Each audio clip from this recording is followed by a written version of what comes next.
Question number 2 देखते हैं। तो देखिए हमारी जो फिगर है दैट इज़ लाइक वही 2 लाइन्स गिवन है, यहाँ पर 3 लाइन्स गिवन है, 3 लाइन्स गिवन है और एक ट्रांसवर्सल लाइन है।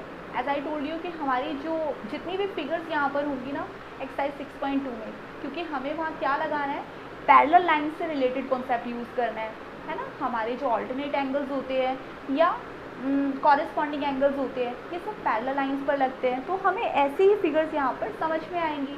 तो जब ये 2 लाइंस गिवन है, जैसे ए बी और सी डी पैरेलल गिवन है और सी डी और ई एफ पैरेलल गिवन है, तो इस पर तो हम थ्योरम लगा सकते हैं आसानी से, है ना।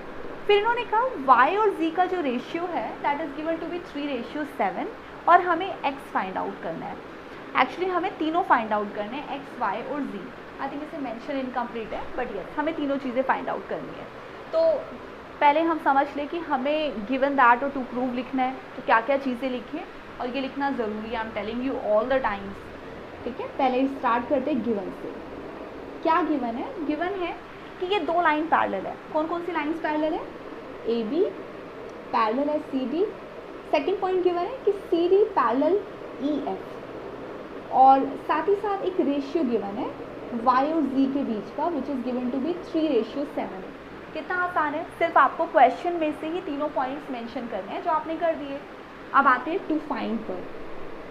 टू फाइंड आप एक बार एनसीईआरटी की बुक में देखिएगा, आई गेस इसके तीनों पॉइंट्स चेक करने हैं, x, y एंड z। हमें तीनों एंगल्स फाइंड आउट करने होंगे x, y, z। ठीक है, अब आते हैं सॉल्यूशन पर। सॉल्यूशन के लिए आपके पास गिवन है कि ए बी और सी डी पैरेलल है, ए बी और सी डी पैरेलल है। लेकिन मैंने आपको बताया था कि कभी भी ना हम अज्यूम नहीं करेंगे, हम प्रूव करेंगे। क्या प्रूव करेंगे? क्या ऐसा कुछ कहा है इन्होंने कि ए बी और ई एफ भी पैरेलल है? नहीं कहा ना, इन्होंने तो सिर्फ ये कहा है कि ए बी और सी डी पैरेलल है और सी डी और ई एफ पैरेलल है। तो जब तक ये तीनों लाइन एक दूसरे के पैरेलल नहीं है, हम अज्यूम करके ना अपनी तरफ से थ्योरम नहीं लगा सकते। कोई भी थ्योरम, कोई भी एक्सियोम अप्लाई करने से पहले आप ये चीज़ें प्रूव कर लीजिए कि हमें क्या क्या पॉइंट्स उसमें चाहिए। हमें चाहिए कि तीनों की तीनों लाइंस एक दूसरे के पैरेलल हो, ताकि बाकी के सारे एंगल्स हम इक्वल बता सकें कि कौन सा एंगल किसके इक्वल होगा। तो देखिए ये भी बहुत ईजी है प्रूव करना।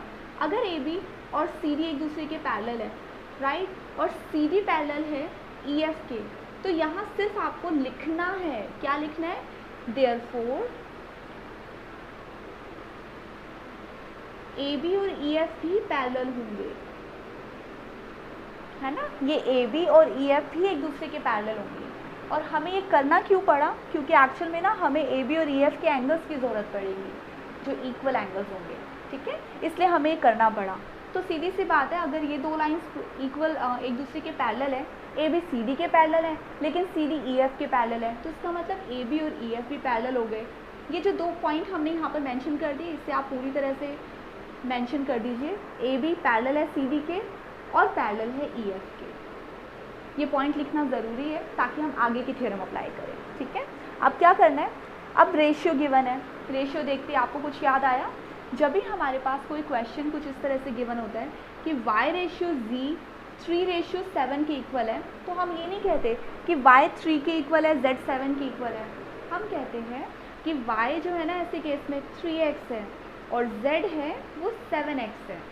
रेशियो के क्वेश्चन को इसमें कन्वर्ट करना सीख लीजिए, क्योंकि हमें बार बार करना होगा। अभी करना है, 10th में फिर से ऐसे क्वेश्चंस आएंगे, यहाँ पर करना होगा, और हमें यहाँ तक कि फिज़िक्स में भी करना होगा। कुछ ऐसे क्वेश्चंस होंगे जिसमें हमें रेशियो में चीज़ें गिवन होंगी और एक कांस्टेंट लगाकर हम उन्हें इक्वल में कन्वर्ट कर सकते हैं। ठीक है, वो कांस्टेंट हमने x कर लिया, y रेशियो z को हमने मान लिया 3x और 7x दोनों को इक्वल कर दिया। ठीक है, ये काम आपको आता है पहले से।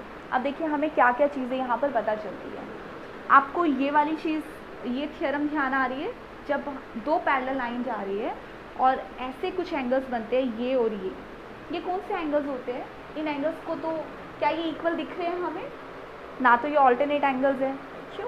क्योंकि जो ऑल्टरनेट एंगल्स होते हैं वो तो z के एक तरफ और दूसरी तरफ बनते हैं। ऑल्टरनेट एंगल ऐसे होते हैं, अगर होते तो एक एंगल अगर ये होता तो दूसरा ये वाला होता, दोनों एक दूसरे के ऑपोजिट फेस करते हुए होते हैं। लेकिन ये तो एक ही तरफ फेस किए हुए हैं, तो क्या ये कॉरेस्पॉन्डिंग एंगल है? कॉरेस्पॉन्डिंग एंगल भी नहीं है। क्यों? कॉरेस्पॉन्डिंग एंगल्स ऐसे नहीं होते हैं। कॉरेस्पॉन्डिंग एंगल्स जो होते हैं ना, वो पैरेलल लाइन के दोनों तरफ जो इनका फेस होता है, एक का फेस अगर इस तरफ है तो दूसरे का फेस भी बिल्कुल उसी तरफ होगा। तो इसका मतलब ये ना तो हमारे ऑल्टरनेट एंगल है, ना कॉरेस्पॉन्डिंग एंगल है। तो ये कौन से एंगल है? क्या ये इक्वल है? पहले ये बताइए। ये इक्वल भी नहीं है। क्यों? क्योंकि इक्वल कैसे हो सकता है? ये देखिए बड़ा एंगल है, 90 डिग्री से बड़ा है, यानी कि ये हमारा ऑब्ट्यूस एंगल है, ये 90 डिग्री से छोटा एंगल है ना।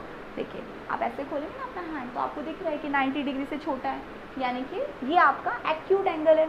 तो इक्वल तो है ही नहीं। फिर ये वाली कौन सी थ्योरम है? ये थ्योरम कहती है कि इन दोनों एंगल का जो सम है ना, वो 180 डिग्री होता है। हम इन्हें कहते हैं angles on the same side of transversal line. ठीक है,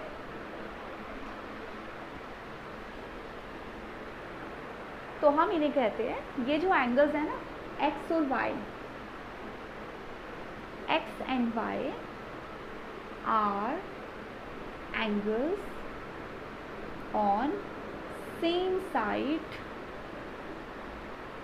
ऑफ ट्रांसवर्सल लाइन। ये लाइन याद कर लीजिए क्योंकि हमें ये बार बार यूज़ करना पड़ेगा, और हम इसे शॉर्टकट में ऐसे कुछ कह सकते हैं, angle on same side of transversal line.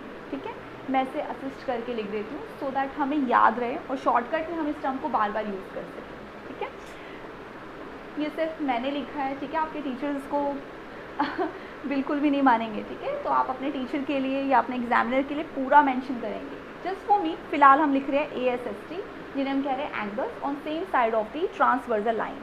ठीक है, अच्छा अब देखते हैं कि अगर ये ऐसे एंगल है तो हम मेंशन कर सकते हैं कि x plus Y equal 180 degree. Right, ये तो x प्लस वाई 180 है। हमारे पास एंगल कौन कौन से हैं? y और z। अब कोई और रिलेशनशिप देखिए, हमें समझ आ रहा है। देखो, हम प्रूफ ऑलरेडी कर चुके हैं कि ये जो दो लाइंस है ना, ये पैरेलल है। कौन सी? AB और EF भी एक दूसरे के पैरेलल है। अगर इसके बीच में एक ट्रांसवर्सल लाइन ऐसे जा रही है और ये एंगल हमारे पास x है और ये वाला एंगल z है, तो आप बताइए क्या ये दोनों एंगल एक दूसरे के इक्वल है? हम क्या कहते हैं इन एंगल्स को? ये है हमारे कॉरेस्पॉन्डिंग एंगल। इसका मतलब है कि एंगल x और z एक दूसरे के इक्वल हो गए, यानी कॉरेस्पॉन्डिंग हो गए। आप यहाँ मेंशन कर दीजिए, x की जगह आप रख रहे हैं z plus Y equal 180 degree. Right, z plus Y 180 क्यों है? क्योंकि x और z इक्वल है, और x और z इक्वल क्यों है? They are corresponding angles. तो आप मेंशन कर दीजिए पूरा, दीज आर कॉरेस्पॉन्डिंग एंगल्स। ठीक है,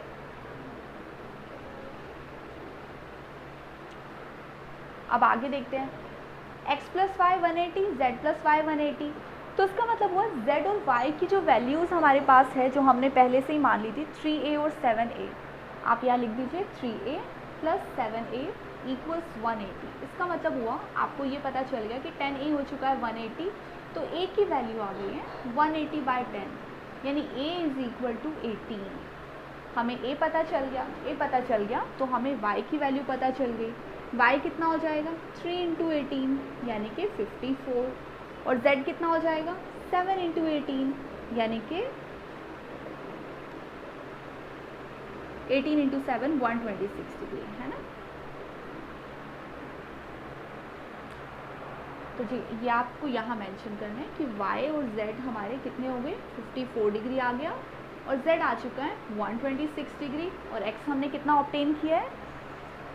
x हमें निकालना पड़ेगा। x निकालने के लिए 180 में से हम माइनस करेंगे क्या?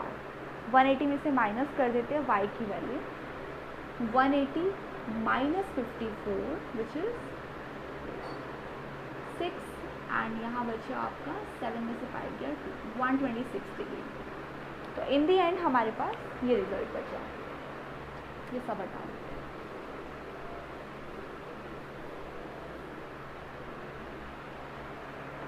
ठीक है, तो एक्स वाई जी हमने कैसे निकाले? सबसे पहले हमने किया क्या? हमें x प्लस वाई का रिलेशनशिप पता था। x प्लस वाई का रिलेशनशिप क्या है? इन दोनों का सम 180 डिग्री है, लेकिन x और z तो पहले से इक्वल है क्योंकि कॉरेस्पॉन्डिंग एंगल है। तो इसका मतलब y प्लस z भी 180 हुआ। ठीक है, वो भी हमने मेंशन कर दिया। y प्लस z अगर 180 है तो वहाँ पर हमने y और z की वैल्यूज़ रख दी।